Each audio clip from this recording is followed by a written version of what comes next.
Hello दोस्तों, मेरा नाम राहुल है और मैं उत्तर प्रदेश के एक छोटे से गांव का रहने वाला हूं। आज मैं जो घटना आप लोगों को सुनाने जा रहा हूं, वो घटना मेरे साथ आज से लगभग 15 साल पहले घटी थी। तब मेरी उम्र 18 साल के करीब थी। मुझे आज भी अच्छे से याद है कि उस दिन जब मैं अपनी गायों को खेतों से घास चराकर घर वापस लौटा था, तब पिताजी मुझसे कहने लगे थे कि बेटा, जा तू अपने बुआ को जरा देखा, उनकी तबीयत बहुत ज़्यादा ख़राब है, इसीलिए जा उनसे थोड़ा मिल आना। दरअसल मेरे बुआ जी का घर मेरे घर से लगभग 12 किलोमीटर की दूरी पर पड़ता है। इसलिए पिताजी भी मुझसे कह रहे थे, वो मुझे कुछ पैसे देते हुए कह रहे थे कि जाओ उन्हें किसी अच्छे डॉक्टर से दिखा लेना, क्योंकि उनके पति यानी कि मेरे फूफा जी उस टाइम पे शहरों में काम करने के लिए गए हुए थे और उनके घर पर बुआ के लड़के थे जो कि मुझसे छोटे थे। इसलिए पिताजी मुझसे बार बार कह रहे थे कि जा जरा देखिया। तो मैं भी अपने साइकिल उठा लिया और मैं भी पिताजी से कहने लगा था कि मैं जा रहा हूँ।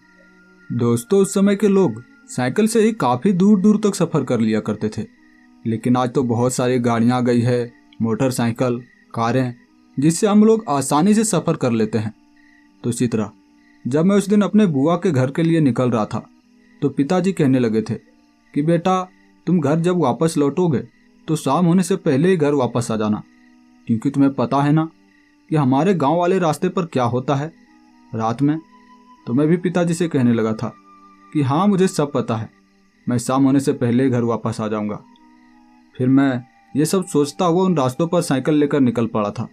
फिर शाम के 6 बजे तक मैं अपने बुआ के घर साइकिल चलाता हुआ पहुंच चुका था। तो बुआ भी मुझे इसे देखकर कहने लगी थी कि बेटा, तुम्हें इतनी दूर साइकिल से आने की क्या ज़रूरत थी, तुम बस से चले आते। तो मैं भी उनसे कहने लगा था कि आप ये सब छोड़िए और आप मुझे ये बताइए कि आपकी तबीयत कैसी है। तो बुआ भी कह रही थी कि बस मैं ठीक हूँ, मुझे थोड़ा सा बुखार था, मैंने डॉक्टर से दिखवाया है, वो दवाई दिए हैं, मैं कल तक ठीक हो जाऊँगी। पर मैं भी उनसे कहने लगा था कि पिताजी तो कह रहे थे कि आपकी तबीयत काफ़ी ज़्यादा ख़राब है, चलिए मैं आपको किसी अच्छे डॉक्टर से दिखाता हूँ। तो बुआ तो कह रही थी कि नहीं नहीं, मैंने डॉक्टर से दिखाया है, मैं कल तक ठीक हो जाऊंगी। तो मैं भी मान गया था और मैं उस दिन अपने बुआ जी के ही घर पर रुक गया। लेकिन अगले दिन भी बुआ जी की तबीयत और भी ज़्यादा बिगड़ती जा रही थी, उनकी तबीयत सही नहीं हो रही थी। तो मैं गांव के ही एक डॉक्टर को बुला कर लेकर आया था घर पर, जिन्हें मैं पहले से ही जानता था। मैं पहले जब बुआ जी के घर पर आया था तो उनसे जान पहचान हुई थी मेरी। उस डॉक्टर ने मुझे एक पर्चे में कुछ दवाइयों को लिख कर दे दिया था। वो मुझसे कहने लगे थे कि ये दवाइयाँ इन्हें मेडिकल से लाकर दे देना, इसके बाद ये ठीक हो जाएंगी। मैं भी वहाँ उस मेडिकल से उन दवाइयों को लाकर दे दिया था। वो दवाइयाँ बुआ जी 2 दिन तक खाई थी और 2 दिन में उनकी तबीयत बहुत ही अच्छी हो गई थी, वो पहले जैसे ही ठीक हो गई थी। तो मैं भी उनसे कहने लगा था कि बुआ जी, मैं अपने घर जाऊँगा। लेकिन बुआ जी मुझे रोकते हुए कहने लगे कि अरे, इतनी जल्दी क्या है, तुम यहाँ पर कुछ दिन रुको, यहाँ पे घूमो फिरो, फिर चले जाना। लेकिन मैं भी उनसे कहने लगा था कि मुझे अगले दिन कॉलेज का कुछ काम है, इसीलिए मैं अपने घर जाना चाहता हूँ। तो बुआ जी भी मुझे मना नहीं की, वो भी कहने लगे जाओ ठीक है, लेकिन रात होने से पहले ही घर तक पहुँच जाना। तो मैं भी उनसे कह दिया था कि ठीक है, मैं पहुँच जाऊँगा। फिर मैं अपनी साइकिल उठाई और साइकिल लेकर दिन के लगभग 1 बजे के करीब अपने घर के लिए निकल पड़ा। लेकिन मुझे वहीं रास्ते में मेरा एक दोस्त मिल गया जो मुझे रोक कर कहने लगा कि यार, तू आज मेरे घर चल, आज मेरे घर में मेरे भतीजे का बर्थडे है और शाम में हम लोग बर्थडे मनाएंगे, फिर तू अपने घर वापस लौट जाना। लेकिन मैं भी उनसे कहने लगा था कि नहीं यार, मैं घर नहीं जा सकता, मुझे कुछ काम है। लेकिन वो बार बार जिद किए जा रहा था, तो मैं भी उसे मना नहीं कर पाया। फिर मैं अपने दोस्त के साथ उसके घर पर चला गया।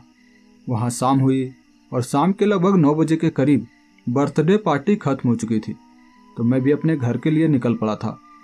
वो सर्दियों वाली रात थी, तो इस वजह से मुझे जाते वक्त काफ़ी ज़्यादा ठंड लग रही थी। वहाँ रास्ते पर ना तो कोई गाड़ियाँ दिख रही थी और ना ही कोई इंसान, क्योंकि गांव में लोग जल्दी ही सो जाया करते हैं। उस समय जल्दी सो जाया करते थे और आज भी कुछ गांव में लोग बहुत ही जल्द सो जाया करते हैं। तो इसी वजह से शायद मुझे वहाँ पर ना तो कोई इंसान दिख रहे थे और ना ही कोई गाड़ियाँ। तो ठीक इसी तरह मैं ठंड में सिकुड़ता हुआ किसी तरह से अपने गांव को जाने वाली रास्ते के मोड़ पर पहुंचा था। और अब वो रास्ता बिल्कुल सुनसान पड़ने वाला था, क्योंकि रात का समय था और मैंने उस रास्ते के बारे में कई सारी कहानियां सुनकर रखी थी कि उस रास्ते पर किसी बच्चे का भूत रहता है जो लोगों को मारता तो नहीं है, लेकिन बहुत ज़्यादा परेशान करता है। मतलब कि वो रात में लोगों को नहर में धक्का देकर गिरा देता है। दरअसल दोस्तों, हमारे इस गांव जाने वाले रास्ते के एक तरफ नहर है और दूसरी तरफ खेत, और बीच में वो गांव जाने वाला रास्ता। तो इसी तरह मैं डरता हुआ उस रास्ते से आगे की ओर बढ़ने लगा था। वहाँ नहर में बह रही पानियों की आवाज़ साफ साफ कानों में पड़ रही थी, पर मैं ये सोचते हुए जा रहा था कि क्या सच में इस रास्ते पर कोई भूत प्रेत होगा। मैं अभी भी ये नहीं जानता था कि वहाँ पर भूत प्रेत हो सकता है या नहीं, क्योंकि मैंने अभी तक उसे देखा नहीं था कभी भी। वो चांदनी वाली रात थी और मैं उस रात साइकिल लेकर आगे बढ़े ही जा रहा था कि तभी वहाँ उस रास्ते में एक पुल पड़ता है जिसे मुझे पार करके अपने गांव तक जाना था। तो जब मैं उस पुल के लगभग 20 कदम पीछे था तो मैंने देखा कि पुल के ऊपर कोई बच्चा बैठा हुआ है जो अपना पैर नहर की तरफ करके बैठा हुआ था। उसे देखकर मैं समझ गया था कि ये कोई बच्चा नहीं है, इसलिए मैंने अपना साइकिल वहीं 20 कदम पीछे ही रोक दिया था, पुल के 20 कदम पीछे ही। और मैं जब उस बच्चे को देख रहा था तो मेरी धड़कन अब जैसे धीरे धीरे तेज होना शुरू हो गई थी, क्योंकि मैं जानता था ये कोई बच्चा नहीं है, ये वही भूत है जिसके बारे में पिताजी वो बात कर रहे थे कि तुम्हें रात के वक्त यहाँ पर नहीं आना है। मैं डरा हुआ था, क्योंकि मैं अच्छे से जानता था कि इतनी रात गए यहाँ कोई बच्चा तो क्या कोई इंसान भी नहीं आएगा, वो भी इतनी कड़कती हुई ठंड में। मैं काफ़ी ज़्यादा डरा हुआ था और ये सोच रहा था कि मैं क्या करूं। मुझे वापस मेरे दोस्त के घर वापस लौट जाना चाहिए, लेकिन मैं पहले से ही साइकिल चलाकर इतना ज़्यादा थक गया था कि मैं अपने दोस्त के घर वापस नहीं जाना चाहता था, और ठंड भी वहाँ पर काफ़ी ज़्यादा लग रही थी।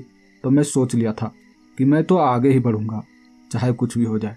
वो अगर भूत मुझे परेशान करने की कोशिश करेगा तो मैं उसी पर अपना साइकिल चढ़ा दूंगा। मैंने अपने मन में हनुमान जी का नाम लिया और साइकिल को चलाते हुए काफ़ी तेज तेज पैडल मारना शुरू कर दिया था। मैंने साइकिल को काफ़ी तेज भगा लिया था और जैसे उस पुल पर पहुंचा था तो वो भूत भी मुझे अपनी ओर आता देखकर उस रास्ते के बिल्कुल बीचों बीच खड़ा हो गया था। वो मुझसे थोड़ी दूर पर खड़ा था और उसकी आंखें जैसे लाल लाल चमक रही थी। मैं ये देखकर काफ़ी ज़्यादा डरा हुआ था, लेकिन मैं रुकने वाला नहीं था। मैं वहाँ अपने साइकिल का पेडल और भी तेज तेज मारना शुरू कर दिया था, क्योंकि मैं पहले से सोच रखा था कि आज मैं इस भूत के ऊपर अपना साइकिल चढ़ा ही दूंगा। वो भूत भी उस रास्ते से हटने का नाम नहीं ले रहा था, तो मैं भी अपनी साइकिल को सीधा उस भूत से जाकर टकराना चाहता था। लेकिन जब उस भूत से मेरा साइकिल टकराया तो मेरा साइकिल उस भूत से आर पार हो गया था। मैं ये देखकर बहुत ज़्यादा डर गया था और मैं पैडल को मारता ही रहा था। मैं वहाँ पर जल्द से जल्द अपने घर पहुँचना चाहता था, लेकिन मैंने देखा कि वो भूत अब जैसे मेरे साथ साथ ही हवा में उड़ता हुआ आ रहा था। उसके पैर नहीं थे, उसके पैरों की जगह पर वो सफ़ेद रंग की धुएं जैसा निकल रहा था और उसका शरीर भी पूरा पारदर्शी सा था। वहाँ पर मैं बहुत ज़्यादा डर गया था और डर के मारे मैं हनुमान जी का नाम लेना शुरू हो गया, क्योंकि मैंने बड़े बुजुर्गों से सुनकर रखा था कि जब कभी भी ऐसी काली शक्तियों से सामना हो गया, ऐसे भूत प्रेत से सामना हो, तो हनुमान जी का नाम लेना चाहिए, तभी ऐसी शक्तियों से पीछा छुड़वाया जा सकता है। मैं वहाँ पर हनुमान जी का नाम लेते हुए काफ़ी तेज तेज पैडल मारता हुआ अपने गांव की सीमा तक पहुँचा, और वहाँ पहुँचकर जब मैं पीछे देखा तो वो भूत भी वहाँ से गायब हो चुका था। मुझे थोड़ा ढाढ़स मिला और मुझे ऐसा लग रहा था कि कहीं मैं बेहोश ना हो जाऊं, क्योंकि मेरी दिल की धड़कन इतनी ज़्यादा तेज हो गई थी कि मैं अपने आप पे कंट्रोल नहीं कर पा रहा था। मैं वहाँ पर किसी तरह से अपने घर तक पहुँचा था। बहुत मुश्किल हुई थी। घर पहुँचा तो मुझे इस तरह से हाँफता हुआ देखकर पिताजी भी कहने लगे थे कि क्या हुआ, तुम्हें वो भूत मिला था? वो समझ गए थे और मेरी माँ भी समझ गई थी। फिर मैं अपने साथ घटी वो सारी घटना अपने माँ पिताजी को बताई, तो वो भी कहने लगे थे कि बेटा डरने की कोई बात नहीं है, कुछ नहीं होगा, डरो मत, सब ठीक हो जाएगा। लेकिन मैं इतना ज़्यादा घबराया हुआ था कि उस रात मुझे नींद तक नहीं आई थी। अगली सुबह मुझे काफ़ी ज़्यादा बुखार था, तो पिताजी मुझे डॉक्टर के पास लेकर गए और दवाइयाँ दिलाई, पर मेरा बुखार जाने का नाम ही नहीं ले रहा था। तब माँ कहने लगी थी कि इसे किसी अच्छे पंडित जी के पास लेकर जाइए, वहाँ पे पंडित जी के पास लेकर जाइए, तभी ये ठीक होगा। तो पिताजी भी मान गए थे और शाम के वक्त वो मुझे एक अच्छे से पंडित जी के पास लेकर गए थे, जिन्हें थोड़ी बहुत मंत्र विद्याएं भी आती थी, मतलब कि झाड़ फूक। वो झाड़ फूक भी किया करते। तो सबसे पहले उन्होंने मुझे झाड़ फूक करना शुरू कर दिया, और झाड़ फूक करने के बाद उन्होंने मुझे एक लॉकेट दी। ये हनुमान जी की लॉकेट थी, और उन्होंने कहा था कि जब तक तुम ठीक ना हो जाओ तब तक तुम तो इसे कभी अपने गले से उतारना ही मत, लेकिन ठीक होने के बाद भी इसे मत उतारना, ये हमेशा तुम्हारी रक्षा करेंगे। फिर मैंने उस हनुमान जी की लॉकेट को अपने गले में डाल लिया, और गले में डालकर सीधा अपने घर आया था। घर आकर सबसे पहले स्नान किया, और स्नान करके खाना खाया। खाना खाने के बाद सोने का वक्त हो चुका था, और सोने के समय तक मेरा बुखार पूरी तरह से गायब हो चुका था।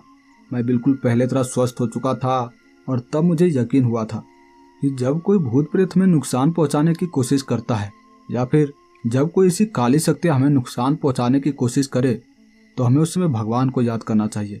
निश्चित ही अगर जब हम उस समय भगवान को याद कर लेते हैं तो हम ऐसी परेशानियों से बच जाते हैं। तो दोस्तों, अभी मेरी उम्र 33 साल है, और मैं ये कहानी आज आपको इसलिए सुना रहा हूँ क्योंकि पिछले कुछ सालों से वो भूत अपनी जगह से गायब हो गया था। वो भूत वहाँ से गायब हो गया था और किसी भी लोगों को दिखाई नहीं दे रहा था। सभी गांव वाले लोग ये सोच लिए थे कि वो भूत अब जा चुका है, वो भूत अब किसी को परेशान नहीं करेगा। लेकिन पिछले दिन की बात है, पिछले रात की। वहाँ पे एक आदमी आ रहा था उसी रास्ते से। वो रात के लगभग 12 बजे के करीब आ रहा था, और उसे वो भूत दिखाई पड़ा था। उस भूत ने उस आदमी को उसी नहर के अंदर धकेल दिया था, नहर में धक्का देकर गिरा दिया था। और वो आदमी जब गांव में आया तो उसने अपने साथ घटी वो सारी घटना गांव वालों को बताई थी। तब मैं भी वहाँ पर था। उसकी ये घटना सुनकर मुझे बीते पिछले दिन याद आ गए। वो पिछले कुछ साल जब मेरे साथ भी ऐसी एक घटना वहाँ उस रास्ते पर घटी थी। तो दोस्तों, ये थी हमारी आज की कहानी। ये कहानी आपको कैसी लगी आप हमें कमेंट करके ज़रूर बताएं। और हाँ, आपको गांव की कहानियाँ सुनना ज़्यादा पसंद है या फिर काल्पनिक कहानियाँ जैसे कि दूसरी दुनिया की कहानी, सस्पेंस वाली कहानी, या फिर आपको जैसी भी कहानियाँ सुनना पसंद है, आप हमें कमेंट करके ज़रूर बताएं। मैं कोशिश करूँगा उसी टॉपिक पर कहानियाँ लाने की।